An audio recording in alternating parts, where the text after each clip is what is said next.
The penal colony of Sydney during the late 18th and early 19th century was a very different place to the Sydney we know and love today.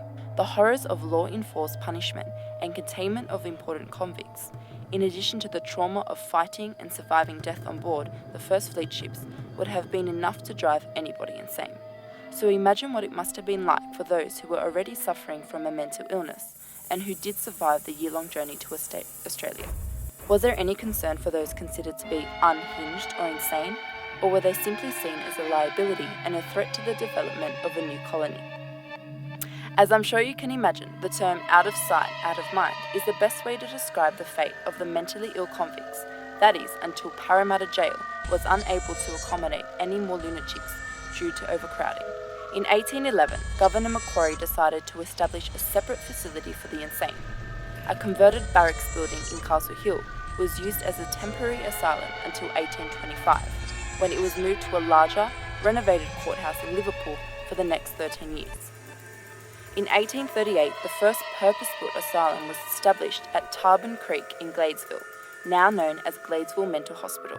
40 years later, in 1878, Callum Park Hospital for the Insane in Lilyfield was also opened in order to accommodate the ever-increasing growth of mental patients that was causing mass overcrowding at Tarban Creek.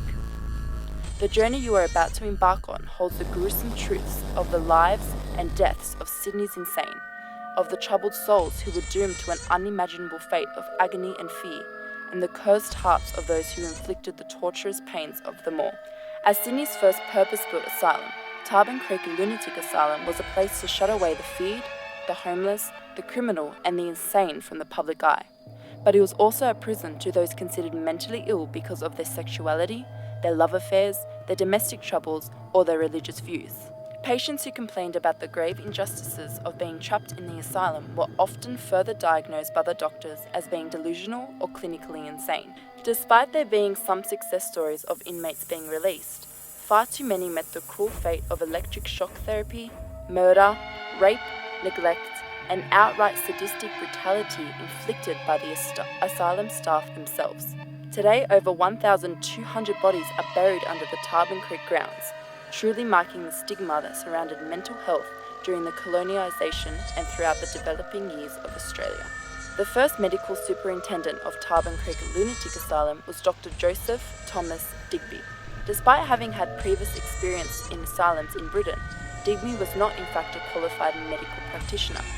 He believed that physical restraint was the only treatment to which lunatics would respond, and under his supervision their care was both primitive and harsh. The asylum's previous superintendent, Dr. Campbell, was an approved medical practitioner, and he believed that the asylum should be under the control of a medical officer who answers only to the principal medical advisor of the government. However, Dr. Campbell was extremely stern in his attitude towards his staff at the asylum. Anyone who was foolish enough to express contrary opinions of his medical practices were dismissed. In terms of his opinion of medical illness and the asylum patients, Dr. Campbell believed that lunacy was the result of moral or physical injuries to the brain, most likely caused by tobacco or alcohol. He refused to allow persons from outside the asylum to visit patients, nor did he allow them to arrange concerts or dances for the patients, as he believed this would expose them to unsympathetic and the curious, thus affecting the rehabilitation process. The female ward has been a place of horrors throughout the history of Gladsville Mental Hospital.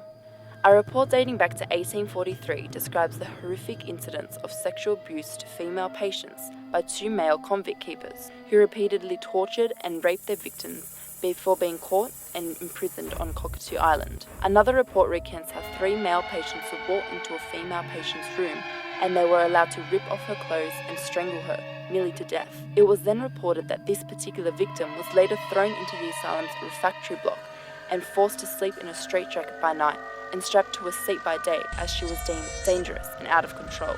The Medical Board of Inquiry laid the blame of these deaths on the atrocious conditions of the asylum.